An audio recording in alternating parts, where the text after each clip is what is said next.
2026 সালে বিধানসভা নির্বাচনের পর পশ্চিমবঙ্গের নতুন মুখ্যমন্ত্রী হিসেবে শপথ নেওয়ার পরেই বদলে যেতে চলেছে শুভেন্দু অধিকারীর সরকারি ঠিকানা।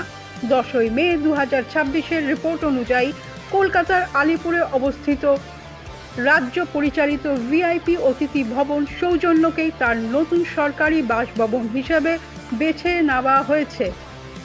ভবানীপুর অঞ্চলে অবস্থিত এই প্রিমিয়াম সরকারি কোয়ার্টারটি পূর্ত দপ্তরের অধীনে পরিচালিত হয় এবং কালীঘাট কালী মন্দির থেকে মাত্র 10 মিনিট দূরত্বে। ভিতর থেকে অত্যন্ত সুন্দর ও বিলাসবহুল এই বাসভবনকে ঘিরে ইতিমধ্যেই প্রশাসনিক তৎপরতা শুরু হয়ে গিয়েছে।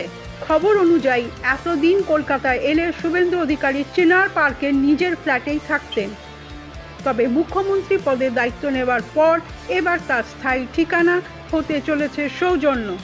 সেখানে তার থাকার জন্য প্রয়োজনীয় সমস্ত প্রস্তুতি শুরু হয়ে গিয়েছে, যদিও ঠিক কবে থেকে তিনি এই নতুন বাসভবনে উঠবেন তা এখনও সরকারিভাবে জানানো হয়নি।